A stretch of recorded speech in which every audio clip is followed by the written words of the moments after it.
जब भी आपको ये ऑप्शन दी जाए कि आपने आइटरेटिव सोल्यूशन इंप्लीमेंट करना है या रिकर्सिव इंप्लीमेंट करना है, तो what should be your option now? The iterative solutions, they take more time, usually they take more time to implement ना, लॉजिक उसकी बिल्ड करना और फिर उसके बाद उसको फुली टेस्ट करना, तो इट टेक्स मोर टाइम। उसका कोड जो है वो थोड़ा मुश्किल होता है समझना। रिकर्जन उसके मुकाबले में जो है वो उसे इम्प्लीमेंट करना आसान होता है, उसे समझना जो है वो आसान होता है, गिवन ये कि आपको लिंक और रिकर्जन की जो है आपको समझ आ जाए।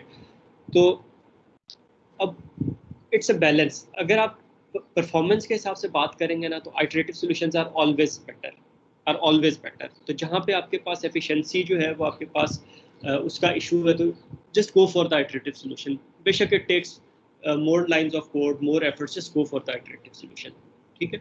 लेकिन if efficiency is not that much important, तो फिर आपने क्या करना है कि आप रिकर्जन पे जा सकते हैं। लेकिन उसके अंदर एक चीज़ का ख्याल रखना है कि आपके पास जो ट्री की डेप्थ है, ये जो ट्री की आपके पास हाइट है, वो लॉग ऑफ एन में रहनी चाहिए। अगर आपके पास ट्री की हाइट जो है वो लॉग ऑफ एन को एक्सीड कर रही है, दैट मीन्स कि आपके पास ऑर्डर एन में जा रही है ट्री की हाइट, तो never go for recursive solution.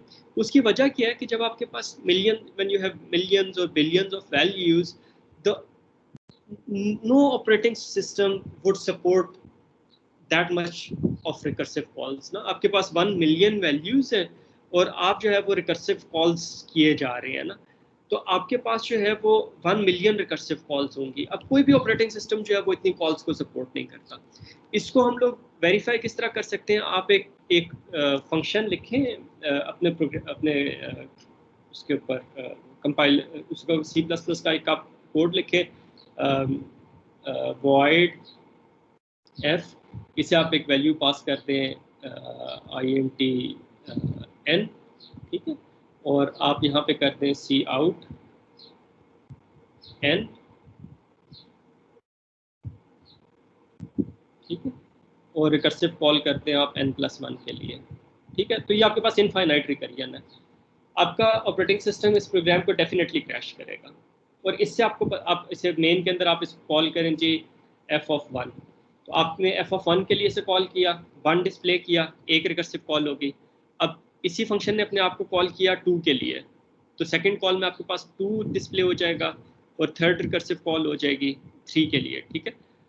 तो आपके पास इस तरीके से जो है वो जितनी रिकर्सिव कॉल्स होंगी वो आपके पास डिस्प्ले होती जाएंगी कि कितनी रिकर्सिव कॉल्स हैं। तो ये आपने ना इसको कंपाइल करके रन करके देखना है कि आपका ऑपरेटिंग सिस्टम और आपका जो कंपाइलर है वो कितनी रिकर्सिव कॉल्स को सपोर्ट कर रहा है, ठीक है। At some point in time Windows जो है वो आई थिंक 3000-4000 से ज़्यादा रिकर्सिव कॉल्स को सपोर्ट नहीं करती थी। अब मेरा ख्याल है जो नए वर्जन है उसके अंदर ज़्यादा है। लिनक्स के अंदर भी जो है ये वैल्यू कहीं 100,000 रिकर्सिव कॉल्स पे चली जाएगी, लेकिन उससे ज़्यादा नहीं है। मिलियंस ऑफ रिकर्सिव कॉल्स जो है ना वो शायद, आई थिंक मेरे जहन में नहीं है कि कोई operating system millions of recursive calls को सपोर्ट करता हो। तो आपके पास जब बाइनरी सर्च ट्री की हाइट जो है वो ऑर्डर n में चली जाएगी, तो दैट मीन्स कि आपके पास ऑर्डर n में रिकर्सिव कॉल्स हो रही होंगी। अब n अगर आपके पास मिलियंस में है या बिलियंस ऑफ वैल्यूज़ हैं जो आपने बाइनरी सर्च ट्री में स्टोर करानी है, तो अब उससे क्या होगा आपके पास?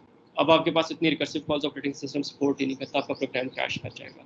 तो you need to make sure कि if the height of the tree is in order n, then you never use the recursive function, ठीक है। You would always use the iterative function. लेकिन हम लोग देखेंगे कि बैलेंस ट्रीज होते हैं, APL है, रेड ब्लैक ट्री है। आई वुड सी कि आपके पास अभी टाइम जितना रह गया उसके अंदर हम लोग उसको कवर करेंगे या नहीं, लेकिन उसके अंदर ये कि गारंटीड हाइट जो है वो लॉग ऑफ एन रहती है। तो जब आपके पास guaranteed height log of n रहेगी तो वहाँ पे आप रिकर्सिव फंक्शंस को जो है वो यूज़ कर सकते हैं। तो दिस इज़ इम्पॉर्टेंट कि कब आपने रिकर्जन को यूज़ करना है और कब आप